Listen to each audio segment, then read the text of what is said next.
ingin mempresentasikan hasil diskusi kami. Sebelumnya kami akan memperkenalkan diri kami masing-masing. Saya Angelika, saya Mata Priyanti, Saya Rizky Sania, saya Regina Zara Setiani, saya Jabri Manatusa, saya Nadira Zara India, saya Cesida Rita Tari. Pengertian daun sulfur. Daun sulfur adalah rangkaian perpindahan dan peredaran zat-kimia yang mengandung unsur garam dan menjadi minuman alam. Sulfur berkaitan erat dengan daun air. Asap-asap dan LPG api dan aktivitas industri yang mengandung sulfat, hidrogen sulfida, sulfur dioksida dan metil sulfida, naik atmosfer dan penyakit alam. gas-gas tersebut bercampur dengan air. Lalu di dalam atmosfer tersebut terdapat gas SO2, H2S, SO4, CH3S, CH3, dan di luar atmosfer tersebut terdapat H2SO4. Lalu terjadilah proses presipitasi, yaitu proses jatuhnya material dari atmosfer ke bumi dalam bentuk cair ataupun hujan, maupun padat ataupun salju yang biasa disebut hujan asam. Hujan asam sendiri bersifat korosif yang dapat mengancam organisme dan merusak bangunan. Air hujan yang mengandung sulfat diserap oleh tanah. Sebenarnya di dalam tanah itu sulfur atau garam tidak hanya berada dalam bentuk sulfat, bisa juga dalam bentuk sulfida dan belerang anorganik. Untuk memenuhi kebutuhan sulfurnya, tumbuhan menyerap dari tanah dalam bentuk anion sulfat atau SO4-2-. Untuk memenuhi kebutuhan, sedangkan hewan memenuhi kebutuhan sulfurnya dengan cara memakan tumbuhan setelah terjadi rantai makanan.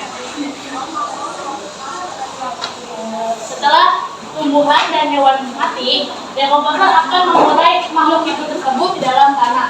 Dekomposer dalam bentuk bakteri dan jamur akan mengubah sulfur organik menjadi sulfur anorganik melalui dua cara, yaitu aerob dan anaerob.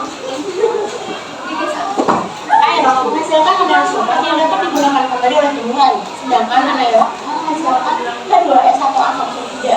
Sehingga sulfat yang di dalam tanah melalui proses desulfurisasi oleh bakteri sulfur, yaitu Desum famoforum dan Desum vibrio yang akan terkandung dalam cairan lava. Desulfurin yang tertimbun di dalam tanah dalam jangka waktu yang lama menghasilkan fosil yang nantinya akan menjadi bahan bakar bagi organisasi industri. Dan dari industri ini akan menghasilkan kembali sulfur yang nantinya akan menuju bahan proses. Begitu juga dengan aktivitas gunung erupsi. Dan sulfurnya ini juga akan menuju bahan proses kembali sehingga akan mengulangi kembali proses terjadinya sulfur.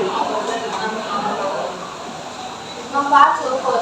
Adapun kandungan dalam sulfur memiliki manfaat dan kegunaan tertentu bagi lingkungan di sekitarnya. Bahkan tidak jarang senyawa ini dihasilkan oleh manusia. Berikut pemaparan.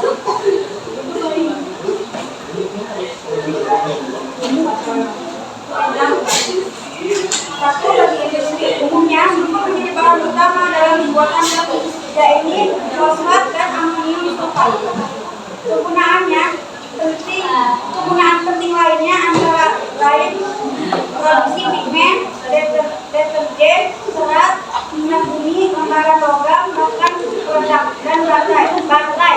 Di samping itu, sulfur yang tidak diolah menjadi asam sulfat digunakan dalam pembuatan serat insektisida, fungisida, zat warna, dan produk lain. Daun sulfur memiliki dampak positif bagi lingkungan. Ia dapat memperbaiki aroma, warna, serta struktur tembakau, umbi-umbian, dan bawang merah. Hal ini termasuk bentuk dalam ukurannya sehingga cuma belerang dalam tanah juga mempengaruhi pertumbuhan tanaman. Ia dapat membantu meningkatkan kandungan protein dan vitamin tanaman bentuk butiran klorofil, serta meningkatkan jumlah anakan produksi pada tanaman padi.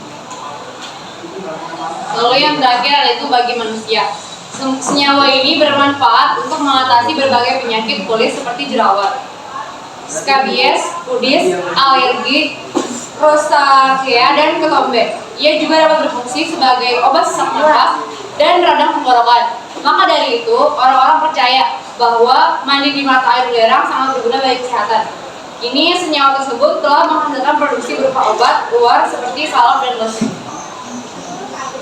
Sekian dari Kampung Murni. Wassalamualaikum warahmatullahi wabarakatuh.